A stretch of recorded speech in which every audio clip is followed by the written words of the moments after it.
G'day you jabronis of the UBC. This is your boy TheVerd, leader of the New Verd Order, and I am obviously your main analyst for Season 3 of the UBC. And so what I thought I'd kind of do though, before the next season starts, is I want to take you guys on a bit of a trip down memory lane. A little bit of a trip. Now, I do want to kind of just make one thing clear before this video starts, guys. I actually recorded an entire recap for this already, and then my computer crashed. So I'm basically redoing it again. Gonna try and make it a bit better than the first one I did, so we'll see how it goes. But basically, the main aim of this recap is to look back at the season as a whole. I'm not going to look into it in too big of depth. If you want to look into it a bit more in depth, I will link you the spreadsheet that has the info on it, as well as the website, pardon me, which has an archive where I've gotten most of my information from. Basically, this is just a short, sharp, and shiny version of the recap. So basically the main things I'm going to be discussing. First of all, I'm going to show you the 10 teams that were competing in the competition for this season. Then I'm going to be looking at how they were initially ranked in the post-draft rankings before week 1 had even happened, compared to where they actually finished on the table at the end of the season. Then we're going to look back at the 5 finals matches that happened, and eventually obviously commentating to the point where we find out who the champion actually was. We are then going to go through the 9 weeks of competition and find the 9 best players of the season, and then we are going to conclude with the awards. I will be looking specifically at the top play of the season.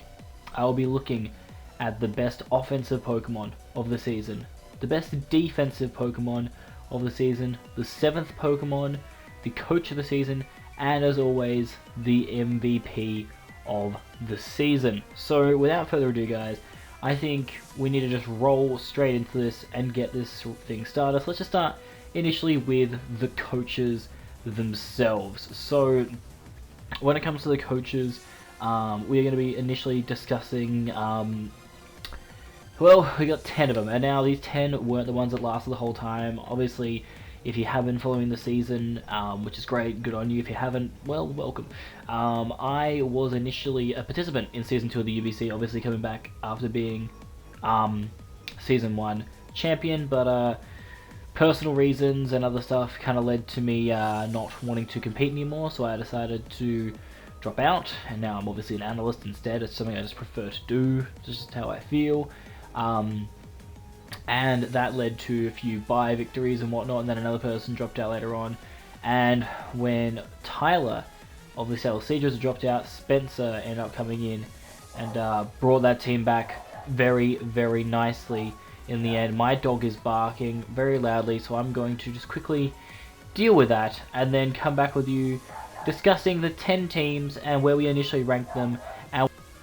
Alright guys, so as you can see, what I have up on the screen for you guys is the post-draft power rankings that myself on the left and J-Specs on the right completed, and then looking at the league table as it finished after the 9 matches. So basically what we're going to be doing is going to be breaking down how we felt with our initial picks and how they actually turned out to go. One thing just to quickly note, Tyler on the power rankings is Spencer on the table. So let's start with that one. We both felt that Tyler's team, the initial one he drafted wasn't that great. Spencer made some really nice redrafts though, guys, and that really boosted his team. And it was changes that we'd highlighted in the post-draft power rankings that he had made, and they worked perfectly for Spencer and propelled him into a final spot. So, you know, at the time, if those changes had been made, Tyler possibly could have been ranked higher. It was also tough for Tyler because he was going in as kind of an unknown quantity, and so it was very hard to be able to rate him highly. So that was definitely an issue. In at number 9, funnily enough, J-Specs ended up putting CJ. Now CJ ended up finishing 3rd. He had an amazing run. He didn't do as well as maybe Adam or Jack, but for somebody who had been a bit of a mid-carder to that point, it was very, very impressive for him. I actually had him 8th.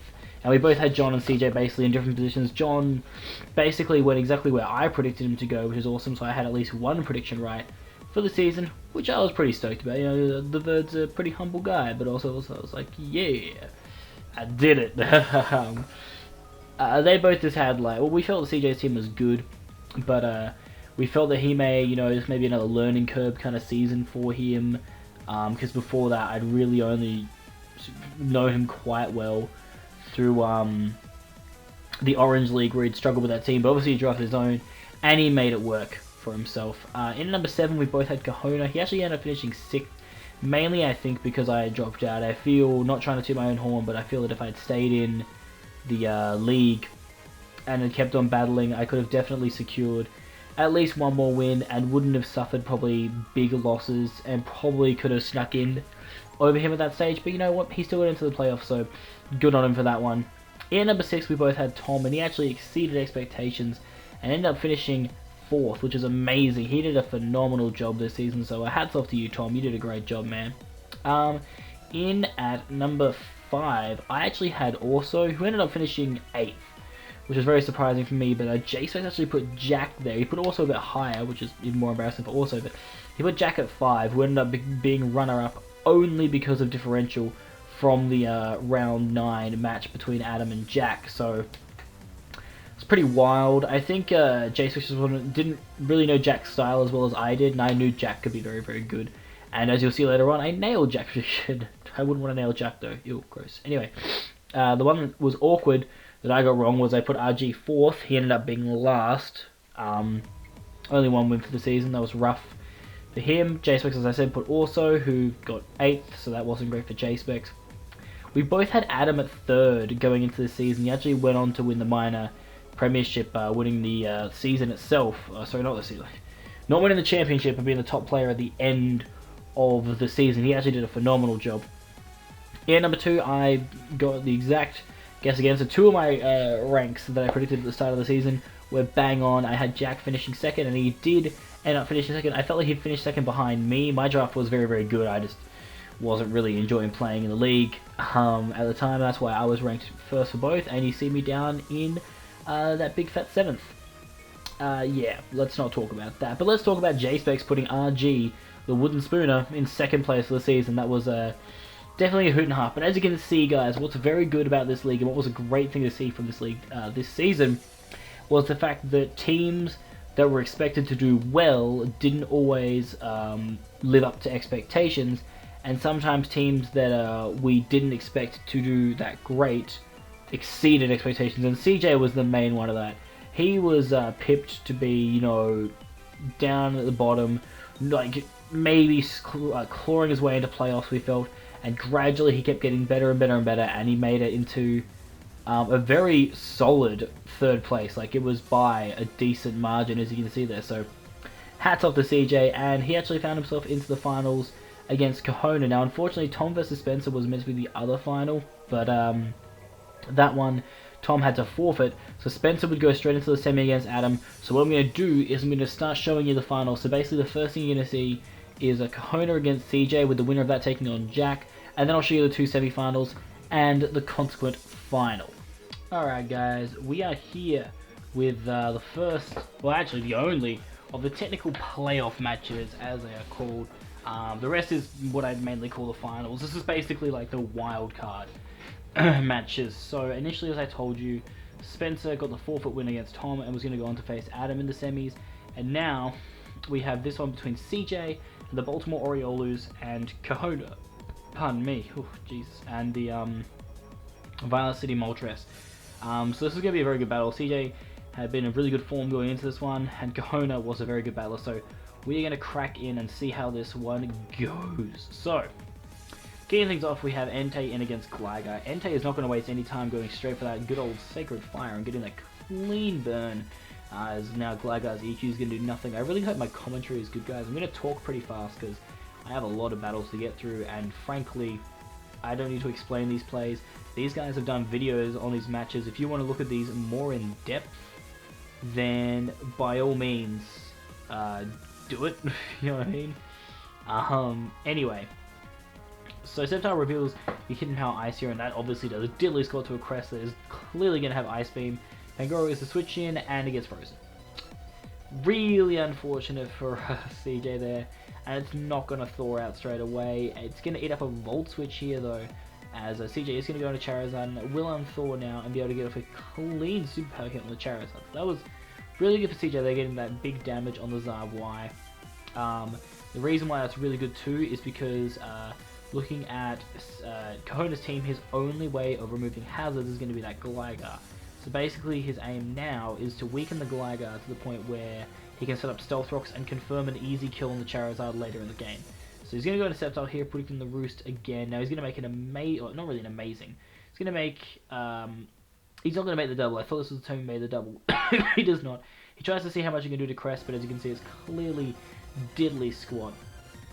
He's using another bulky Entei this week. I have recommended to him in the past, bulky Entei. He used it against a Victini, and it went down a treat. Anyway, as you're going to see, the rest Entei is going to come into play again here, being able to wall Cresselia, and the pressure ability of Entei is coming in pretty clutch here. He's going to Sleep Talk or Rest, which isn't too bad still, because pressure is a wonderful thing, as he's going to be able to Sleep Talk, this time another Sacred Fire, and get a bit more damage on the Gligar, as Gligar's going to go for the Taunt here. Now this is good, but also bad for Kahona. Probably should have roosted there. He does get the chance to roost now, but what CJ can do is put on an immense amount of pressure and go for the rocks here with his Nidoking. Now what he can do as well at this point is, knowing that the Gligar wants to stay in and defog, or else Zard's going to die, he's going to predict that and blow it straight back. And although he'll die the next turn to a subsequent Surf, being able to get those rocks up has now confirmed that Charizard is going down whenever he wants. And then he makes another amazing double into Pangoro, predicting Cresselia, allowing him to basically go for a free knockoff, and a Life Orb knockoff is going to just destroy Cresselia. Now this Heliolisk is a bit of an issue because it looks like it might be Scarfed. We're not, like, it's hard to, I think it is Scarfed. I think, remembering now, it was, but here's where the Coolfish is going to come in and show that it's an absolute beast. It's going to eat up that hit from Darmanitan, as Heliolisk is going to come back in. Now this is the big of concerning. It turns out though it was a Choice Scarf Heliolisk, and it was a Solar Power Heliolisk. Unfortunately for Kahona, if it was water, not water, if it was dry skin, it would have put in a fair bit of work against that Quillfish. Unfortunately here, Quillfish is going to show why it is an absolute monster. Late game, it is going to be able to take on this Selgor, and by going for those waterfalls, the Aqua Jet is going to be enough to knock it out, meaning only Darmanitan is left. And so this Quillfish was able to pick up a clean 3 kills late in the game to send CJ into the semi-final. So CJ is now going to go on to take on Jack the Miendoge and the Maryland Mienshaos in the semi-final. So now we have 2 semi-final matches. Without further ado, I think we are going to jump into the first of those. Alright guys, so here is the first of the 2 semi-finals. It is Jack, as I said, from the Maryland Mienshaos up against CJ of the Baltimore Orioles, and CJ did really well against Kahona, and now he's going to keep that form going. Jack was very good this season, but as you're going to see, CJ ain't playing no games when it comes to the finals, as he's going to lead Bronzong against Raikou. It's obviously free rocks at this point, although he'll take a Thunderbolt to the face. It is pretty much free rocks, even a Shadow Ball from Raikou. And ain't going to do that much, as Excadrill's going to come in here predicting the Volt Switch, so CJ already putting on the pressure.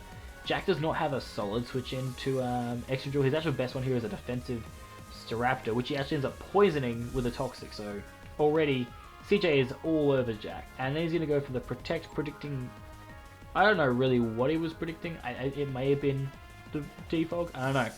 But anyway.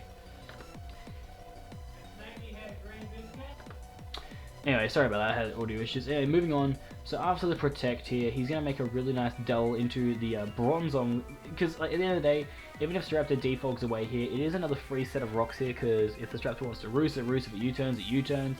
It's pretty safe for him to set up his rocks again at this point, or fire off another Toxic. He's going to go for the rocks though, and he's going to try and fire off a Toxic now, but unfortunately, this is not only a fast P2, actually I don't know if it's fast, Bronzong's very slow, but it's a sub P2, which could be an issue. But he's going to go into the Pangoro here and unfortunately get paralyzed, which is like, CJ's Pangoro gets no luck. But it is going to be able to knock off here, and they're going to die to Life Orb, and being able to break that sub is important because now the Entei can come in and go straight for that hit. But he's going to predict Jack really nicely here to go into the Vaporeon and go on a Sceptile, but unfortunately for CJ, Jack does have a decent switch in to the Sceptile, and that is going to be the Vileplume here, as Heath Ledger is going to come back in here predicting the Sleep Powder because it is safety goggles, and it's like, God, CJ was outplaying Jack at this point, and in comes the Clefable, and this is where things are looking pretty bad for Jack, because Clefable can set up a Calm Mind here pretty safely, and then boom, Fire Blast connects, down goes Clefable, and this is where things are looking quite bad for Jack. At this point, Clefable could effectively just set up Calm Minds and win. The only thing really saving Jack at this point could be the possibility of, you know, the fact that Raikou has pressure. If this was a Calm Mind Raikou, I think Jack actually had a pretty good chance to steal this Clefable out. But unfortunately, since it looks like it's probably some other just weird subset or something, it's just not going to really be able to get the job done here. And he's pretty much just going to not be able to get the power either, which, yeah, it's pardon me. It's unfortunate, but it's also just how it is. And Moonblast is going to be able to destroy Jack at that point. In comes the Kyurem. Now, the reason, this is kind of important, the reason why CJ switched, and I had a good chat to him after the battle, is because if it was a max attack Kyurem with Iron Head, it would have knocked out the Clefable, and at that point Clefable basically could win later on in the game. So CJ made the decision saying, you know what, I can deal with Kyurem with Bronzong, it's all good. And as you can see, he's able to, you know, make some nice plays still to recover, but it still at the time, you know, wasn't the best play. Even if it had gone down to the Kyurem there, he still had all the momentum at that point, and it was still like very unlikely Jack would run that set. But regardless, the play continues here as Earthquake is going to smack that duck in the face, but it is going to get that nice wish recovery as CJ is going to go for another Earthquake. It's going to do absolutely nothing. So at this point, CJ's got to think about a new play to make to try and break through this thing. He's going to keep on EQing. That was a really nice play there. Jack predicted the Toxic. It made a lot more sense to Toxic there. But he didn't, and he's going to fire off another EQ, and down goes Vaporeon. This is big because now Entei is a really annoying thing for Jack to deal with. In's going to come as Staraptor again. It seems pretty obvious what Staraptor's going to do. He's going to try and defog, but he can safely go for a Toxic here. This Drill pretty much walls the Staraptor, and CJ does have a really nice switch in Bronzong if he needs to as well. But he's kind of keeping Bronzong around because that is his best check to the Kyurem, so he wants to try and get that thing alive as much as he can. He's going to actually let the Staraptor U-turn on him here to be able to go for another EQ, get a bit more damage off on this Kyurem. This Kyurem does become a little bit of an issue though, as he's going to go into the Bronzong here and get Ice Beam, and this is where the hacks kind of brings Jack a little bit back into the game. Bronzong could have easily killed Kyurem there, but it gets frozen by the Ice Beam. Now this shouldn't be an issue, because as you can see, the Ice Beam's not really doing too much to him, but it gets frozen again, and this is where the game kind of changes a little bit, and it gets frozen again, and it's ridiculous. And he lives on 1 and is still frozen. Jack gets all this hacks, and now the game is pretty much flipped, because as Sceptile's going to come in, it's a Scarfed Kyurem, and down goes Sceptile. And in goes Clefable, and CJ thought he could take a hit, and he couldn't, and he was starting to seriously choke the game. Fortunately for CJ though, he makes the appropriate play into Entei here, and as Staraptor comes in, he is going to be able to go for, God knows why the Howl, but he went for the Howl regardless. Excuse me, regardless. E-Speed is not going to kill Staraptor. Staraptor's going to fire off a return. It's going to do a decent amount of damage, but he is going to get revenge killed now by the Extreme Speed. Jack's best play now. He's going back into Kyurem, as Entei can just go straight for the Extreme Speed again, and Kyurem's going to go for the Earth Power, taking out the Entei. In's going to come with Clefable, and it's going to take out the Clefable, because it's a modest Choice Scarf Kyurem. In comes Drill, but Drill is specially defensive, guys. This Drill was designed to be able to take on P2 really well, and as you're going to see, it eats up this Earth Power like it is nothing. It's going to be able to fire off the EQ, and that is going to be the end of Kyurem. And now he's going to go into P2. Now this is where it was interesting. I think Jack could have maybe played this a little bit better, as the Toxic's going to go off, as P2's going to recover.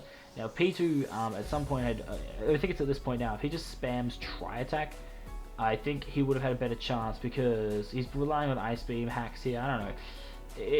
It looks like it's pretty much like GG it's Drill, because every time Jack has to recover here, like, it's not really, and this is the point where like it's over, because with the Toxic damage stacking, Drill can basically just spam Earthquakes to the point where every time he's just going to keep on taking Toxic, and CJ can now just click the EQ, nice and safe, and CJ, who was third at this, has taken down 2 people in a row in this final series to propel himself into the grand final. The ultimate underdog story could be happening here, but who will he face? Is it going to be Adam or is it going to be Spencer?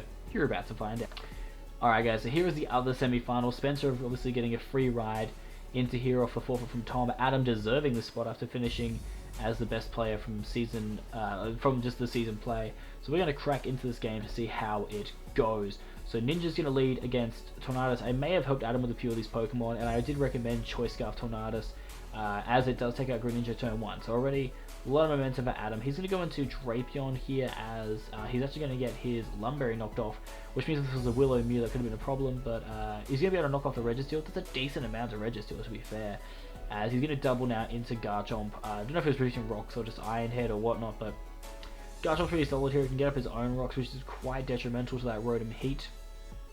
Whereas Adam's team doesn't really care too much about rocks. Like Arcanine kind of does, but Pursuit from Drapion here is going to be really nice. It's going to damage that Mew clean. And Drapion here against the Tyranitar. He doesn't Adam doesn't want Tyranitar to set up for free here. So he's going to fire up an EQ as it's going to go for the Rock Slide. This is really good for Adam because basically the reason why Adam did that was on the off chance that he was a Dragon Dance Tyranitar. He wanted a bit of damage on it before he went into Garchomp, as then I think that was a bad play though, going for a second Rock Slide on the Drapion. I think his better play there would have been to go for the Ice Punch predicting the Garchomp, as it was the best play at that point when you think about it. So that may have been a misplay from Spencer there, but he may not have even had the Ice Punch, as the confusion is going to happen here. But it's not going to matter, as he's going to withdraw and just sack off that. And then he can just go into Tornadus now and click U-turn. Gets a free kill. Mew is already dead with hazards. Tyranitar is almost dead. Garchomp's going to come back in basically to bait in something else, as he's going to make a really nice play here straight into Arcanine, because Rotom obviously can't go for Volt Switch, could go for Willow. Freest Flash Fire boost ever, and now basically Adam can just spam Flare Blitz. I feel like it was a really bad play there, switching out Rotom. Volt switching on the Arcanine there, or Thunderbolting on it, would have been really, really nice, but he didn't make that play.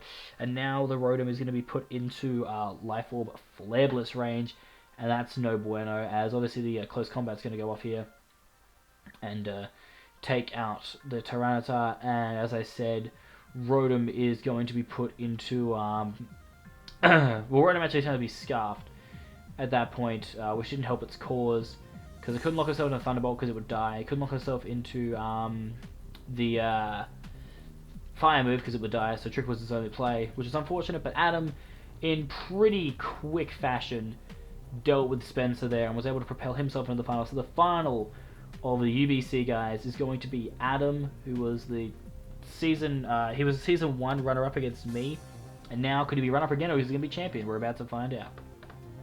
Okay, guys, here we go, the grand final of the UBC. Now, I'm not gonna lie, I tried to be neutral in this battle, but I did help both these guys a little bit with the team.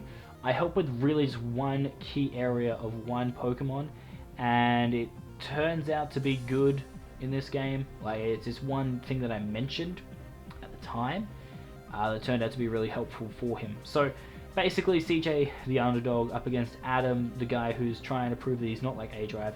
So let's go into this battle and see how it goes. So straight off the bat, Adam has a really it's like a muscle band Garchomp here with SD, and he's trying to set up the sub SD because that like wrecks CJ's team. But CJ's having none of that. He's just gonna go for Hydros, because at the end of the day, if he goes into Milotic, he's just wanting to get Volt Switch. So Rotom hits 2 Hydros in a row, then goes to the SD and gets blocked with another Hydro. So it's not looking great for Garchomp, as it's going to go for an Outrage here on the Clefable. Now this Clefable was initially going to be Magic Guard. I told CJ he can run Rocks on Bronzong and then run this thing as the Unaware defensive set, and because of that, it could eat up the EQ and kill him.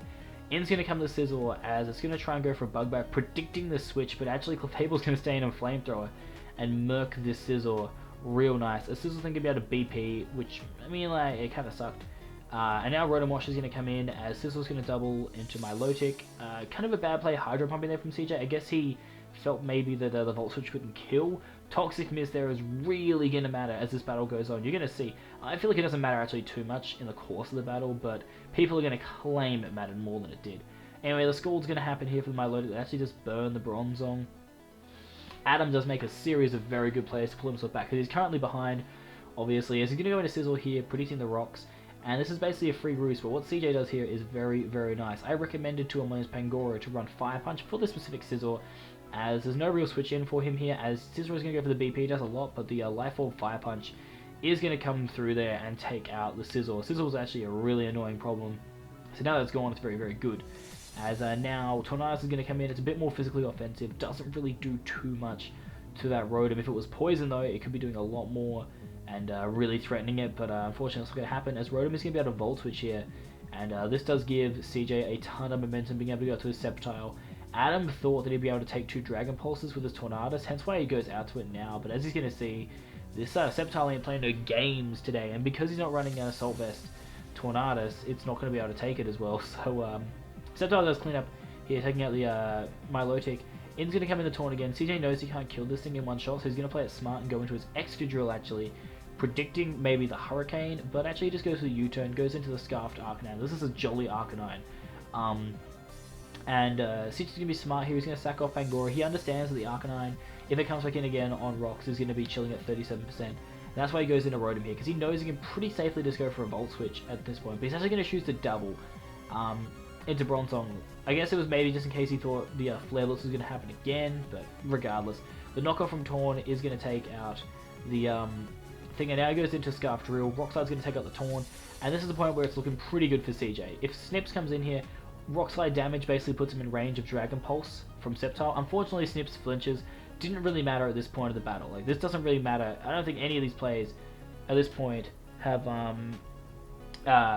mattered too much, because Sceptile would have been able to kill from that point, as a D-Pulse would definitely have taken out Drapion from half, and a jolly Arcanine Flare Blitz cannot kill Sceptile. CJ almost, or people thought CJ almost choked this game away by going into Rotom and letting it get burned, but as you can see, the Arcanine there was only able to do 23%, so even with a max roll, could not kill the Rotom from here. Rotom can live it, go for that Volt Switch, and ladies and gentlemen, your Season 2 champion of the UBC is CJ of the Baltimore Orioles. Now, Adam claimed that Flinch on Drapion mattered.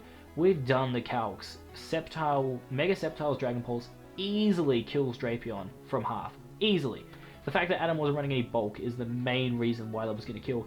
And he was actually running bulk on the Sceptile, not running full speed because he didn't really need to. Just enough speed to outspeed Tornadus after Mega Evolving, which means a jolly Arcanine's Flare Blitz had no chance to Oko the Sceptile, and actually an Adamant Flare Blitz only had a small chance to Oko. So it was actually completely in CJ's favor for the majority of that match to win. The Toxic Miss on Milotic was annoying, but it definitely didn't change the course of the battle. In the end, he could have preserved Rotom regardless to kill the Arcanine, and Sceptile still cleaned up at the end. So, say what you will, CJ played the right game, and he ended up getting the result, so you can't really complain with that. So CJ is the Season 2 champion, joining me in the list of UBC champions, and Adam, for the second season running, is your season runner-up. So, what I want to do now though, guys, is, now that we've looked at the finals, I want to look back at every single week of the UBC, and I'm going to tell you all my favourite play from that week, and then after that, we are going to conclude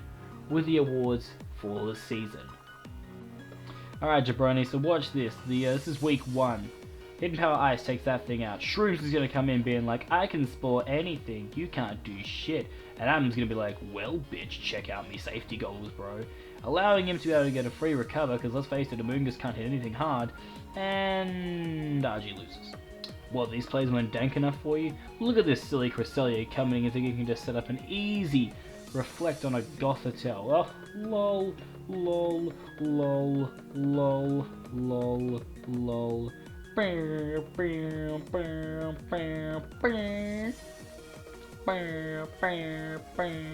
it died, but look at the damage that's done. What's that? I added a play of myself in here? How did that get in here? This is just a travesty. Look at this, I miss a head smash because I'm a bouse. Now I'm going to go for another one. And it's going to do a ton. And then it's going to get asleep, and RG's like, I'm safe to switch, right boys? Wrong! Sleep talk outrage, bitch! Lol.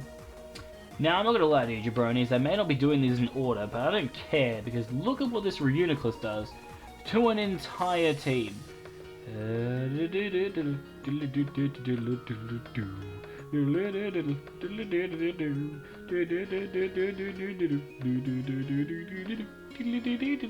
Oh. Oh. Oh. Oh. Oh. Well, I mean, it pretty much got the job done. Because you know what's going to happen later on in this battle, guys? Wait for it. Clean. You know when people tell you that Entei can never be a good Victini check? Just direct them to this. Heath the Ledger, he is the best. Gonna take that blue flare. It was life orb. Heath Ledger don't care. Live on 5. Heath Ledger. Go for rest. Heath Ledger. Gonna fall asleep. Gonna beat this creep. And he gonna win the game. What he gonna sleep talk? Nothing. What are you gonna do now? Shit. Oh. Gonna miss that stone edge, but it doesn't matter. We're gonna live on to and get another rest off. You know, the funny thing is, this whole time he could have switched out to that Suicune, but he didn't. And as Entei dies, it took a Victini the whole way down. Walled.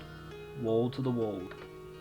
You know what's annoying, guys? Stall where your only two attackers are effectively an M-Board and a Azumarill. How do you break this stall? Bring an Arcanine to a battle and watch what it can do. I mean, this bullet punch does clean damage, then you're dead, but E-speed, and now we begin. In comes this thing thinking it knows how to deal with an Arcanine. Oh wait, this is where he switches? Can't be real. Where does he bring... Oh, this is where it happens. Okay, now prepare yourself to watch what Arcanine can actually do to a man's soul. So he thought Gliscor was safe from a Flare Blitz, and he was wrong. He then goes into Lantern thinking it's safe from a Flare Blitz. He was also kind of wrong, because Life Orb Arcanine also packs a close combat, and that led to the catalyst for another bee's knees win easy. So tell me, guys, what happens when your opponent's best checks to Victini all decide to die, and you have a Victini? Do you just click the win button? Which is basically just clicking Thunder predicting the Aloma Molar, and then blue flaring everything else to death. Also, shout out to this Moongus for going for foul play and not having sleep powder. Don't think it would have saved him, but it was nice to note. Boom! Dazzling Gleam! Why? Nice little Victini sweep right there. Now, when you're watching this video, you're probably thinking, well, it looks like Kahona's got this thing won. But the Sylveon, actually at this time, was at 21% of burn. So the only way Kahona could win is by doing a Don play. Prepare yourself for a Don play. Now it turns out that this here Garvantula decided not to carry a move called, what do the cool kids call it? Oh, that's right. It's called frickin' Hidden Power Ice for a Gligar. So since he wasn't carrying that, or it's because he was for some reason scarfed, I can't remember exactly what his step was, Kahona decides to make the Don play. First he goes for Sub, for no reason since this guy is going for Bug Buzz. You know, that was just a great start. But he goes for Agility, then decides to Roost because, you know, he's a Don, then decides to Baton Pass out of his Cresselia. For no reason, because Bug Buzz hits through a substitute. God bless. Bug Buzz goes off again, doesn't do that much, and here, for some reason, he goes for Thunder to break the sub. Like, genius! Genius! Like, literally probably could have brought that back with Garvantula. You know, that didn't happen. I don't even know if that's meant to be a top play, but, you know, shit happens, I suppose. So not only is CJ a champion, he's also a master of knowing how to assert dominance. Take this example to RG, just to remind him that CJ really is the top dog. So RG probably thinks he's safe. He's taken a Leaf Storm reasonably well. He seems pretty safe here, right? Wrong! This is CJ we're talking about. You ain't safe ever, bitch. La, la, la, la, la, la, la. And now, ladies and gentlemen, it is the time of the show where I sit down in my dressing gown on my fur couch. Fur couch? Fur rug with a, I don't even know what kind of couch, just a nice one, with a wine glass. In this wine glass is milk. You know why? Because I'm a real man, and calcium is more important to me than alcohol. Anyway, what I would like to do, guys, is announce the award winners. We have 6 illustrious awards to give out this season, and let me tell you something, boy. There are some doozies on this list. So, without further ado, coming in as... Now, see, this is a tricky one, because the first one that needs to be done is actually announcing the top play of the season. Now, I just showed you a bunch of clips. So if I the top play of the entire season is gonna be pretty darn hard. Obviously, like, there's a lot of very good plays that happened throughout this season, so it's gonna be hard to find the absolute best one. But if I had to narrow it down, I think the top play for me was the safety goals Reuniclus. I'm gonna give it to Reuniclus. The safety goal was Reuniclus from week 1. Why it was so good is because it allowed Adam to be bulky enough to deal with the Mega Medicham. If that had gone to sleep, then I think RG could have brought that game back with Mega Medicham. It's just that big of a threat that it could have easily brought that back, because he also had a Scarf Honchkrow. So I'm going to give top play to safety goggles Reuniclus from the Kansas City Cocooners against the New York Metagross. Anyway, moving on to the big stuff. Defensive Pokemon of the season.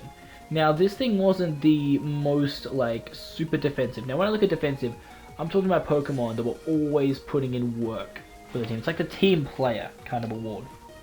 And for me, for the championship winning team this season, that Pokemon had to be Clefable. Clefable, or Neil, as it was fondly called, put in so much work for CJ's team each week. It was always able to wall something. Pretty much came to every single game. It did die. It only died 4 times. Throughout the entire season, and always put in work every time it was there. So it's very well deserving of defensive Pokemon of the season. Coming in at not coming in number 2, god damn it. Verd, you drunk of milk. God damn, son. Anyway, next up is the offensive Pokemon of the season with 13 kills to its name. I think averaging almost 2 kills a game, which is incredibly impressive, was Aries the Victini, coming from the Windsor Weaviles and their coach Evil Orso. And this thing was good. It died a few times, but sure, it didn't get the best overall differential, but it got the most kills, and that's what matters to me. That is why it is the best offensive Pokemon. 13 kills for a season is very, very impressive.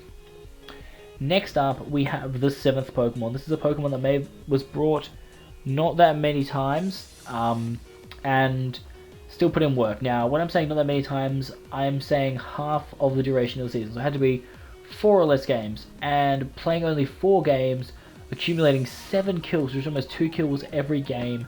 I had to give the 7th Pokemon award to Rotom Heat from the Seattle Seadras. This thing put in an incredible amount of work this season.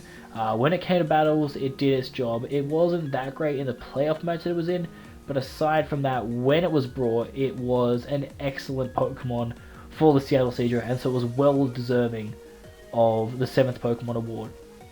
And now we come to the 2 big ones. Coach of the season goes to CJ of the Baltimore Orioles. He did amazing, finishing 3rd when people touted him to be a bottom dweller, still learning more about the league, and then going on to winning the entire championship, a true underdog story. Massive congratulations to CJ for that.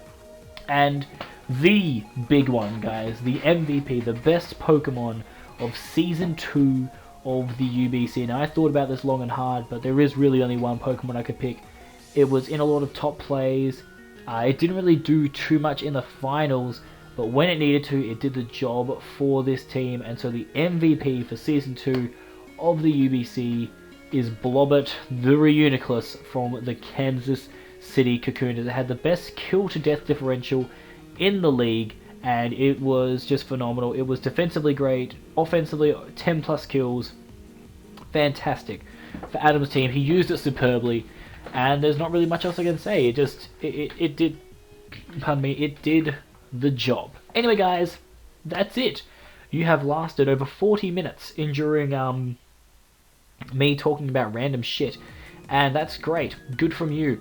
And that basically is going to conclude the UBC Season 2 recap. Now, you can look forward to me, D-Pad Gamer, and many other analysts from the UBC coming back next season to talk about teams.